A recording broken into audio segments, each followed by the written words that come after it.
Welcome to this Genesee County COVID update. I'm joined today by Genesee County Legislative Chair Shelley Stein. I'm joined with Tom Turnbull, the President of the Genesee County Chamber of Commerce, and Paul Pettit, our Genesee and Orleans Public Health Director. This is an attempt from county government to reach out to businesses and the people of Genesee County and to give them some much needed information and updates on the ever-changing environment that we are in with COVID. And we're going to have some questions coming from Shelley and from Tom, from both the individuals of the community and from the business side of the community. And Paul's going to give some very informative updates. I'm going to lead off to let Shelley take over from here. Thank you for joining us with this information session. It is really important that we find a way to get you good, credible information that you will value and that you will find value in for yourself and for your family. We also are continuing to ask folks to really think about your civic duty as we go through this pandemic together, because what you do matters to me, and what my actions are matters to you and to your family. So please help us help each other through this pandemic, and we'll get through it faster if we actually stay apart. So Paul, thanks for joining us today, and I'm going to lead right off with my first question. How can the general public keep up with all the new and frequent changes in the New York State health rules, and how can we access that information, please? Sure. Well, real quick, just thank you, Chairman Stein and Tom and Matt, for putting together this session.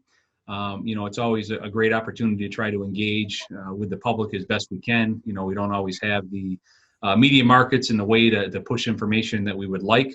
But anytime we can engage and try to answer questions and be as transparent as possible during these challenging times, I feel it's very important to do that.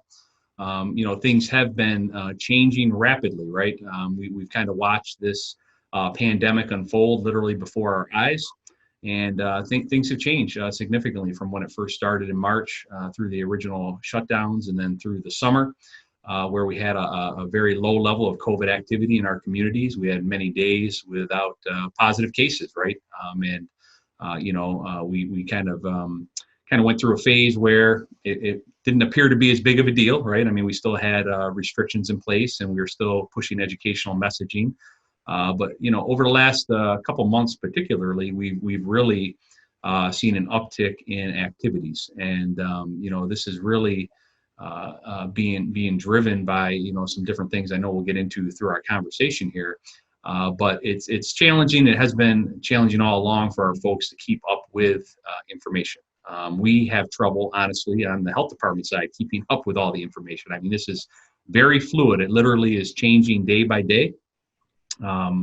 Unfortunately, we don't always have the answers right away at the local level. We often get updates just like you do. The governor typically holds his press conferences, and it's often how he relays out new guidance and new updates on, changing restrictions and, what the new information is. So a lot of times, again, we hear about it, at least the high level changes at the exact same time you do out there in the public. And what typically happens from there is guidance is developed around these changes, and oftentimes there's 2 to 3 to 4 days delay in receiving those guidance documents. So obviously everybody gets up in arms. They're all like, "Oh, what's this mean? What's this change?" And a lot of times it's like, well, this is what we believe it to be, but until the official guidance and/or the updated executive order that supports the new initiative or the new guidance comes out, there's really nothing officially that we can, push out there. But ultimately, once this information is put in an executive order or released with the guidance documents to us, so we know what the rules are and we know what the restrictions and regulations may be. Obviously, we put that out in our daily press briefings. Obviously, for New York, this is a website I'm sure I'll mention many times here during this conversation. This is the one-stop shop for COVID, all information COVID, right? So we've been sending folks there from well back into March and April when they launched this website, and it's very robust. It has a lot of information on anything you may be looking for, whether it comes to different types of businesses, whether you're essential, not essential, where to get tested, what the newest strategy and initiatives that the governor may have launched to try to deal with COVID. So that is the best place we can send people is to Forward New York.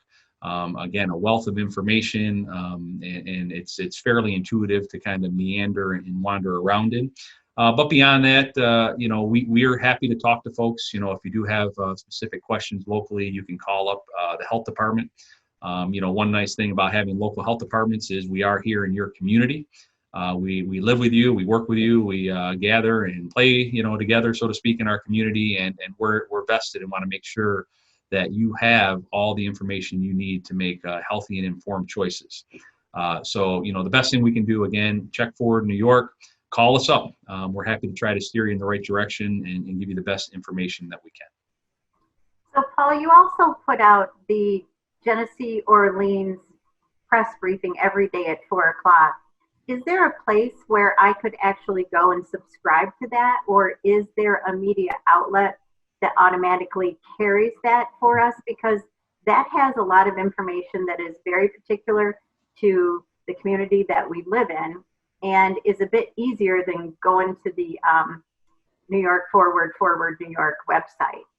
Yeah, absolutely. So, again, our daily press briefings don't necessarily include all of the information, again, that you'll find, but it is a launch pad to a lot of that information, right? So one thing we do is we make sure to put all of the most recent guidance and updates on Forward New York, or I'm sorry, on our daily press briefing, right, with links to Forward New York or wherever they, folks can find the relevant information they need. There's really nothing to subscribe to per se. We do post up our daily briefings on our website. So I would encourage you to, visit the Genesee and or Orleans County Health Department websites, and you can find those kind of archived to look backwards. But we do push those out every day to all of our local media markets. So, depending on what news provider you follow or multiple providers, that information will be there. One thing to keep in mind, we don't really control what they publish and put out there. We give them the full report, and they, may pick and choose what parts of it they want to put into their, papers or online viewing. So again, I would encourage folks, if you want to see the full report, you could go to our website and look it up that way. Super, thanks.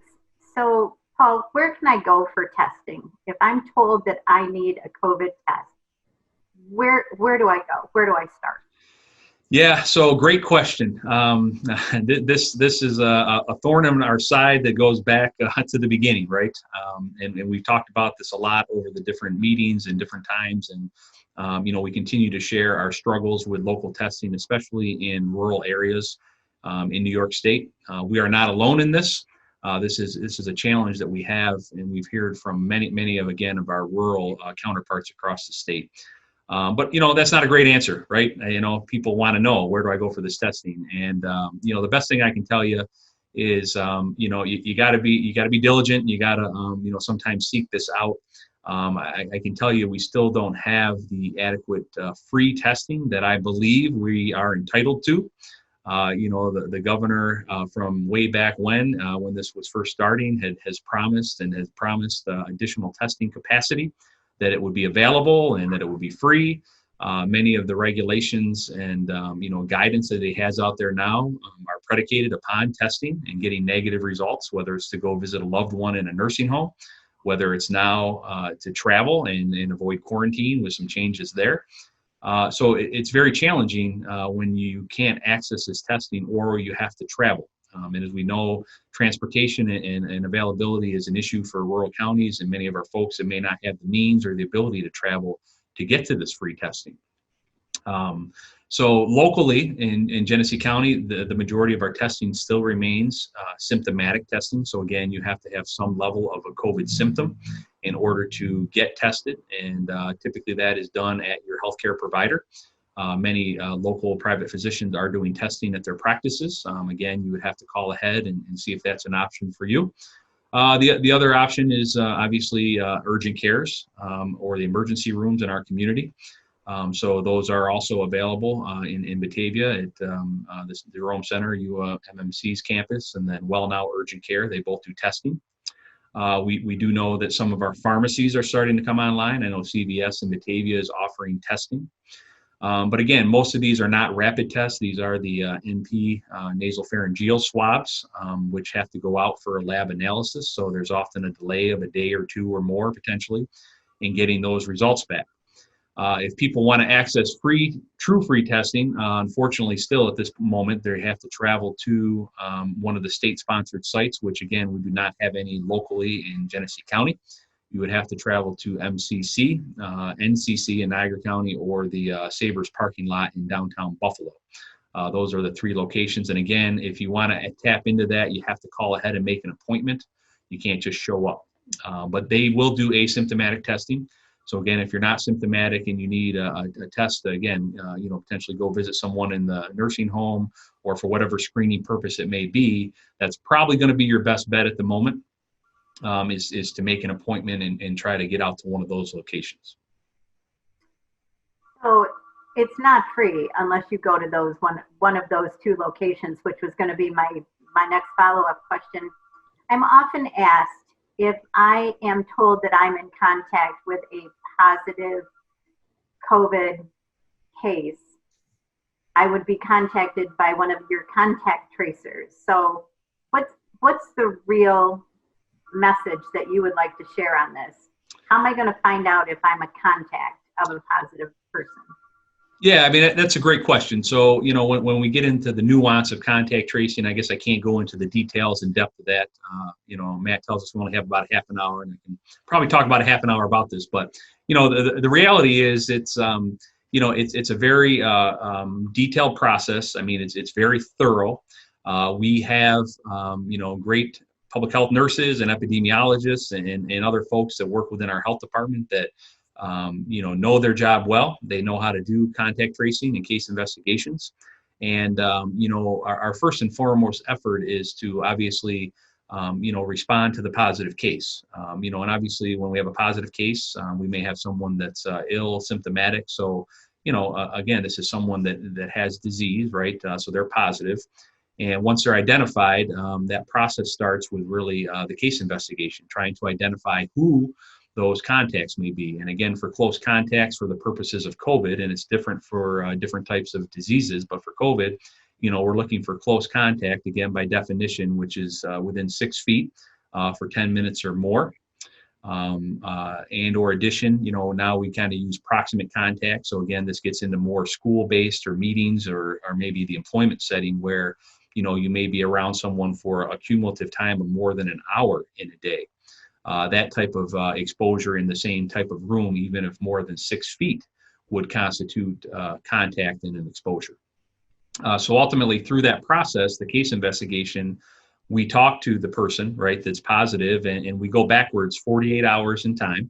Again, that's the look back period that's been set by the CDC for COVID. Again, varied by diseases, but for COVID, it's 48 hours whenever the person became symptomatic or they had their test date, right? So the reason they got tested. So from that point, we go back 48 hours. And again, that could vary. But ultimately, we look backwards and who did they have contact with during that 48-hour time period, that close contact. And depending on that, we get a list from the people. And again, our investigation is driven by the information that's shared. We often encourage people to be as transparent as possible. We really need to know who these contacts were because we need to notify them that they, were at risk. And again, when we contact them, we don't share who the positive is. We don't share any type of health information. We are bound by HIPAA. So that means we can't share health information when it comes to COVID. We don't let people know who's positive, right? Only with the people that need to know that for the case investigation and those type of purposes. So ultimately, you would get a call from the tracer, and it could be someone from our staff, or again, we do work with the New York State contact tracers. They are embedded around the entire state. They're not on site with us in Genesee County, but they work with us. So you may get a call from them or us, letting you know that you've been in contact with someone who is confirmed positive for COVID, and that you're going to be placed on a 14-day quarantine. And then obviously they go over what that quarantine means, how that's going to impact them, and they go through the whole process. But ultimately, once you're notified, again, we ask and we hear frequently that, oh, I'm not going to answer the phone, I'm not going to talk to anybody, I'm going to ignore the call, those type of things. And obviously we can't compel anybody to do anything per se as far as answering that phone call at that moment in time. But I would encourage people, the reason this is occurring is you've been exposed to a disease, and we want to make sure you're safe, your family's safe, and we don't want to perpetuate the spread of COVID within your household, within the community, because ultimately, that's going to result in more infection and more transmission in our community, which goes up the chain. And as Shelley mentioned in her opening, has an impact on all of us. And, we need everybody to take, their own social responsibility seriously. And, if you have COVID or if you're exposed and under quarantine, we need people to take that seriously. And that's really how we break the chain. If we can identify the contacts of the positive that have been exposed and they're quarantined and they don't become positive themselves during the 14-day period, or if they do, they've been quarantining, so we're minimizing secondary and tertiary exposures. Ultimately, we can break the cycle of that positive case in that one situation. And ultimately, that's the goal of contact tracing, is to identify and suppress and break the cycle so it doesn't continue to spin out there. So I'm glad that you brought up the fact that the children in school, from a family perspective, children that are in school, is it safe for them to be in person, Paul?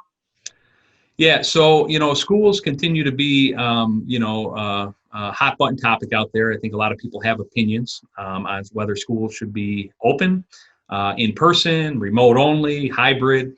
And the first thing I want to say is, I want to really commend our superintendents and the boards of education and, all the folks that did a lot of planning this summer around how are we going to deliver education to our kiddos, right, in our community when we opened up. There was a lot of work and a lot of effort that went into this, and there was a lot of community feedback. And ultimately, our schools have done an exemplary job. I mean, really a great job at putting together solid plans, ones that truly looked at the health and safety of all the kids that were going to be attending. They listened to feedback from parents and tried to understand, who felt comfortable sending kids, who didn't. But ultimately, there's always risk with anything. So to say they're completely safe, I think that would be not necessarily accurate. Obviously we have had cases in schools this year, but with that being said, I firmly believe if you look at the safety plans and the way that schools have put together and require masking in different situations, or that they're appropriately distanced when they're allowed to take them off, they've done a great job at providing an environment that keeps our kids safe and also able to learn in an in-person environment. Overall, again, I think if you look at spread outside of schools, there's much more of a significant, concern with social interactions and kids coming together in homes or in other settings where it's not a controlled environment. And we're seeing more spread and more activity in those situations, less in school. So ultimately, I'm in a phase of my life where my kids have moved on from the K through 12. They're off at college at the moment. But I personally, would not have any issue with sending my children to K through 12 school with in-person learning, especially knowing how serious and how dedicated our schools are to ensuring as safe of an environment as possible. Thanks, Paul. Tom, I'm going to turn it over to you. Okay, yeah. Paul, we did a lot of work in the spring on the phase 1 through 4. And we're back at it again here. Obviously, businesses have a lot of questions. We put some feelers out to some of our businesses about what kind of questions they have. And the first one I want to deal with, again, I think there may be a little miscommunication here.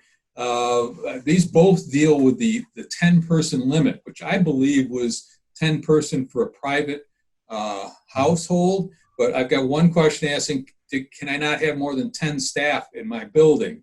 And the second one is, can I not have more than 10 people in my place of business? Yeah, those are great questions. This goes back to the first one with the ever-changing rules and environment we're operating in, right? So the reality is, this 10 limit that the governor just put in place only applies to private gatherings at the moment. Again, there's no indication that's going to change or when it may change. But at the moment, as far as workplace rules go, you really need to go back to the guidance and the different phases and what your restrictions are. Nothing has changed for us in Genesee County from those original, phase opening plans and what you guys put in and what you're allowed to have in your stores, those type of things, or your places of business. So currently the gathering limit is still at 50 for Genesee County. If it's not on the private side, again, it is at 10 for private gatherings. But so in your businesses, you're allowed to have up to 50 for meetings and those type of things. With that being said, with our increase in numbers, again, we're encouraging businesses and folks to consider trying to minimize and limit those type of meetings and gatherings if you can. Obviously we're all doing well with Zoom, right? We're doing these meetings here via Zoom. The reality is the more we can reduce density and reduce time of exposure to one another, the better we can do with minimizing the spread from one another. In the businesses and workplace, everybody operates a little bit differently based on their needs. But ultimately, we want people to refer back again to their phase opening guidelines and what the requirements are. And more than likely, what you put in your original reopening plan is still current and viable today. May need to dust it off and look at it a little bit if it's something that maybe you haven't re-engaged with because activity's been low. But we would encourage people to, maybe revisit that, update it if needed. But ultimately, again, the 50 is the number. But with that being said, we do have these micro clusters, red, orange, and yellow kind of hovering out there. We know that Monroe County and Erie County on both sides of us are, currently in yellow phases, some talk of maybe some of them going orange. I would encourage everybody, again, go to Forward New York.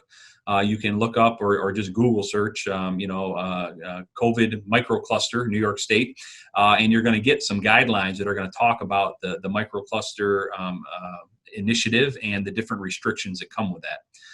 And if we happen to go yellow or orange or red, there are different implications for businesses and schools and other types of gatherings for each one of those different standards and different colors. So depending on if we happen to move that direction, if our numbers continue to go up steadily and stay above certain threshold points, that would trigger us to go to one of those color zones, which would change that 50-person limit within businesses and, again, move potentially back towards more non-essential businesses closing or being restricted.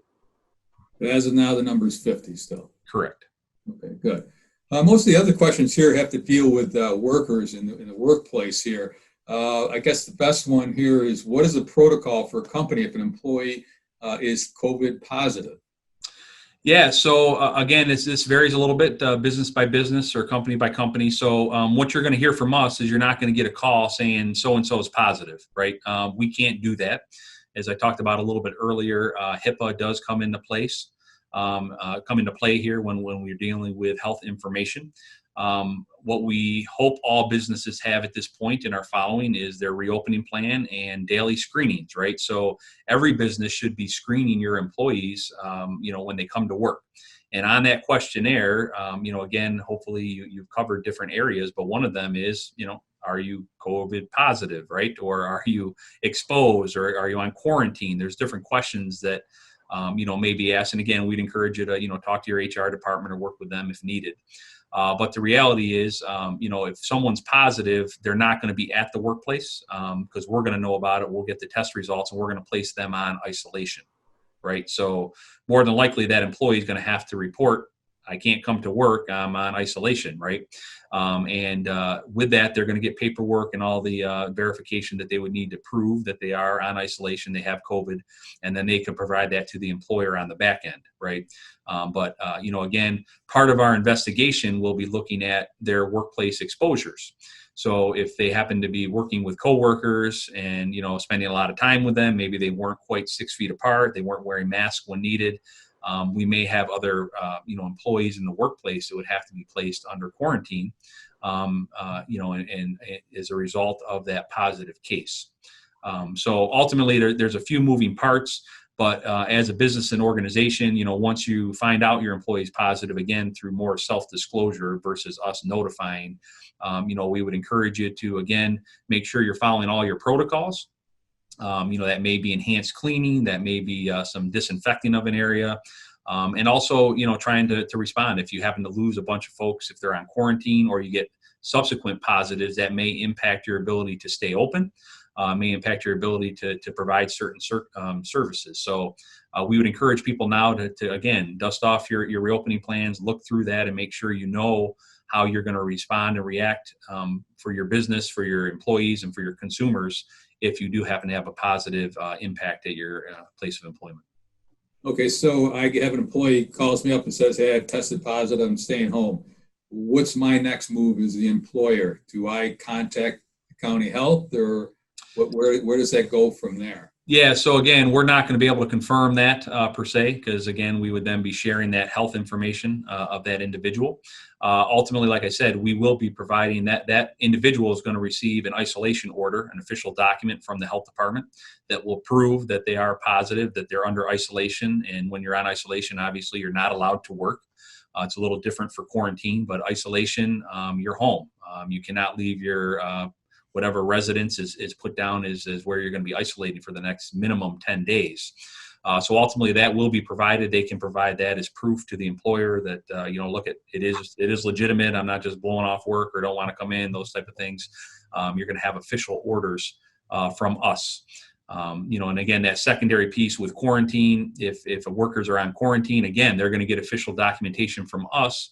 And if you happen to be an essential worker, and again, I would refer you to Forward New York to look at the essential server or essential employee listing, essential worker, you can then go on and review whether or not that person can work while under quarantine. They can do that as long as they're asymptomatic, they're wearing a mask the entire time, and obviously they're only allowed to go to work. Once they leave work, they're required to go back home to wherever their quarantine location is.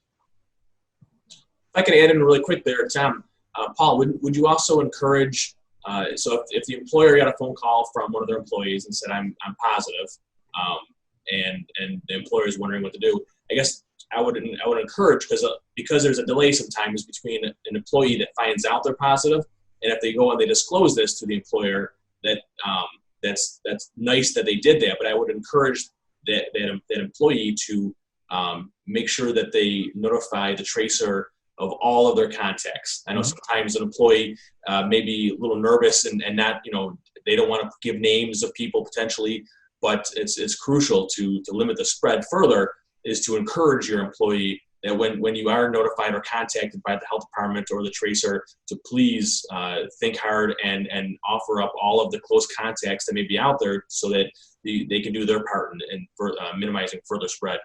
Yeah.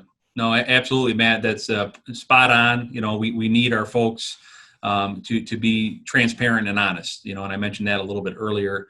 If folks are not sharing their direct contacts, and from an employer side, obviously we were hoping that you would encourage people to be honest, even if it has some impact in your business, because if they were exposing other people unknowingly, right, and we're not saying this is intentional or anything, that's going to perpetuate the spread and have secondary, tertiary type exposures, which could cause the business to have prolonged issues, right, where we could potentially nip it in the bud.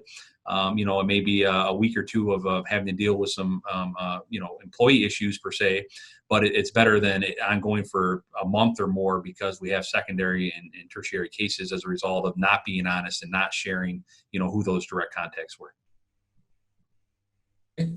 This is for another business here. If one of our workers' spouse or child has symptoms, should that person come to work? So obviously, I'm not in a position to say they should or shouldn't come, but the reality is, if they're not symptomatic, there's no reason they could not be at work. Again, the spouse or child, I'm presuming with the question, it's not that they have COVID, they just have some type of COVID symptoms. But just those symptoms. Yeah, so we obviously, the spouse or child should be, calling their healthcare provider and potentially getting tested. But until to the point where they actually are confirmed positive, this employee, there's no restrictions. And we essentially call it a contact of a contact. But again, this is unofficial because they're not COVID positive at the moment. If that household member happened to become positive, they got tested, that employee, again, based on the living environment, more than likely would be placed on quarantine. And then again, that triggers whether they're an essential worker or not, and how they could potentially continue to work under those specific guidelines. Okay. And this is kind of a related question that takes it to the next step. If an employee has third-party contact with someone that has COVID, not symptoms of COVID, what is the procedure if there are no symptoms for that employee? For example, their roommate has a positive case at his job. Yeah. So again, it's kind of the same scenario. It's a contact of a contact, right? So if the roommate again becomes positive, because the roommate's probably going to be quarantined, then obviously the employee would become quarantined. So there's kind of all these different connections we see here. But ultimately, the best thing I can encourage folks to do is truly monitor themselves for symptoms. We all know our bodies. We talk frequently about this above baseline. So if you don't typically have a dry cough or some type of reaction to seasonal allergies or some other known health issue, any of these type of COVID symptoms may be an indicator. And we've had a lot of cases recently where people are, oh, it was just a little cough, or I just felt a little off, and so I went to work and did my thing, and then they end up testing positive. And, now we obviously have to look backwards and see what the impact of exposures are. So the best thing we can do is, have folks really be attentive to their, own health issues and symptoms and respond appropriately from there. But in that situation, Tom, it's really a contact of a contact. There's no restrictions on them, so to speak, and their ability to go to work.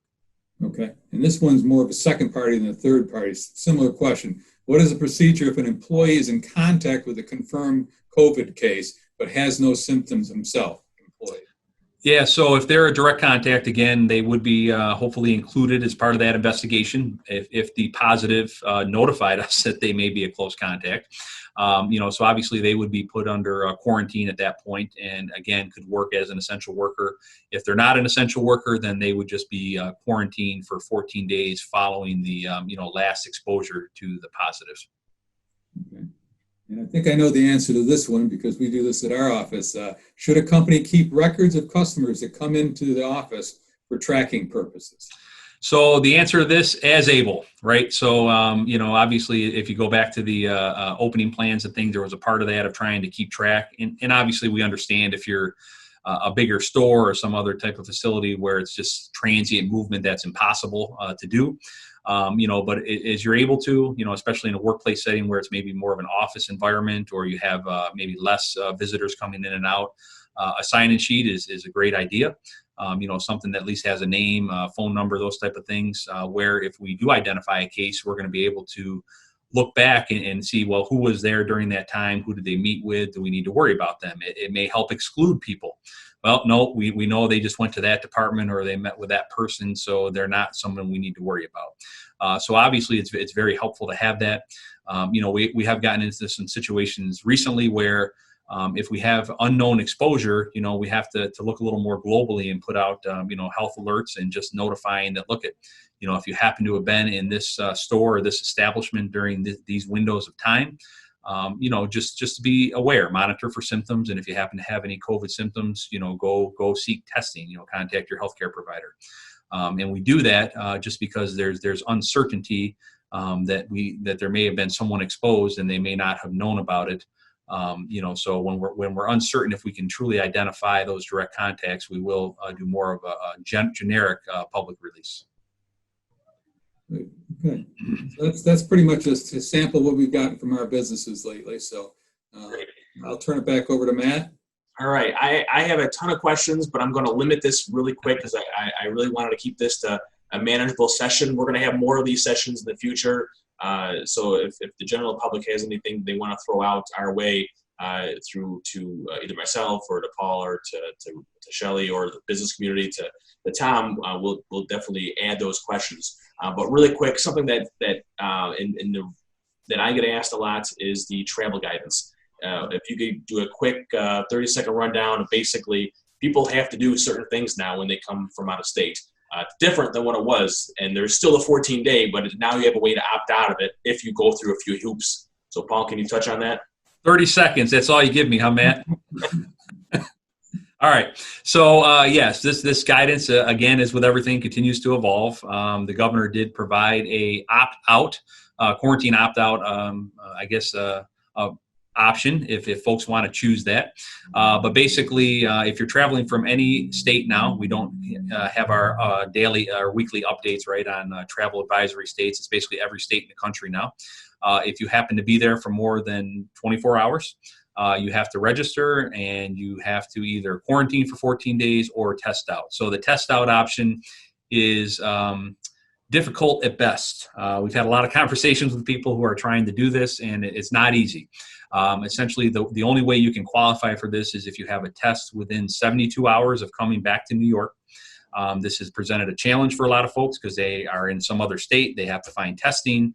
They're asymptomatic, and as we talked about testing here, it's challenging to find, and it may be costly. We've heard people paying out of pocket $150, $200 or more to get that test out of state. So ultimately, you have to have that negative test, or at least a test done, to come back. And then once you get here, everybody's quarantining for the first 3 days, regardless if you're doing the 14-day quarantine or you're doing the test out option.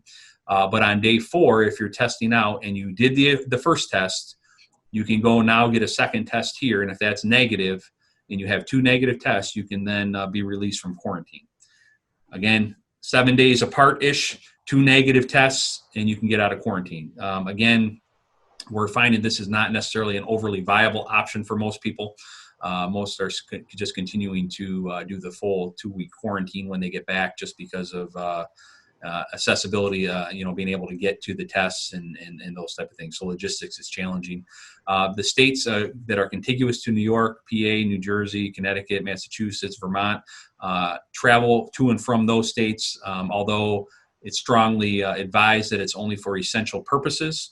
There is no quarantine or testing requirements due to the contiguous nature of our states, per the governor. Good job, Paul. I appreciate that. And actually, the key that people, I think, forgot when they heard there were new travel guidelines, I think a lot of them forget the 14-day is still on the table. So there's still a 14-day requirement if you can't opt out. And as you just said, opting out is becoming a large challenge. Yeah. And then one last one question, Tom, I wanted for you. Basically, speaking on as one of the voices of the businesses that are out there and doing a great job working for our businesses and helping them stay open. Is there any tips that we can do to help local businesses during this time that everyone's fearful they're going to potentially shut down or we're going to go backwards? And I know myself, every chance I get to shop local, I do. So any tips you can do to help, I would appreciate it. Well, I think the first thing is wear a mask and follow the social distancing rules and help these businesses out and don't try to buck the system, make a political statement or whatever. You're only hurting those businesses. You're not hurting anybody but them. If they have to shut down or if the virus gets worse, it's going to be terrible. I know all of our businesses have a great deal of trepidation about what's going to happen if we either lock down or have to scale down even more. It's going to be very difficult for those businesses. So that's the first thing you can do is just follow the rules. And if you want to help businesses out, you don't want to go in the stores and everything. There's curbside pickup for a lot of businesses. There's takeouts for a lot of businesses that didn't do that before. And even think about gift cards or something for after that when things get better. Anything you can do to help these businesses through this time is really important because it's going to be a very difficult time, especially if there isn't anything done on the economic stimulus from the federal level. I don't know how businesses are going to be able to survive if there isn't something that's done on that level. So that's what we're hearing from businesses the most right now. Okay. Thanks a lot, Tom. So Matt, if I could just wrap this up. I saw this the other day. Just remember the 3 W's. Wear your mask, watch your distance, and wash your hands. So Tom, I think that's what you were talking about there with our businesses. And so, just put up the number 3 and it's got a W right there. Just think about it. Simple. Yeah, don't put them in a position where they have to be the mask police either. Just wear the mask, Great. Well, I want to thank everyone for their time, for giving us just half an hour or so. we're going to do more of these in the future with more relevant updates and information, whether it's COVID or other stuff.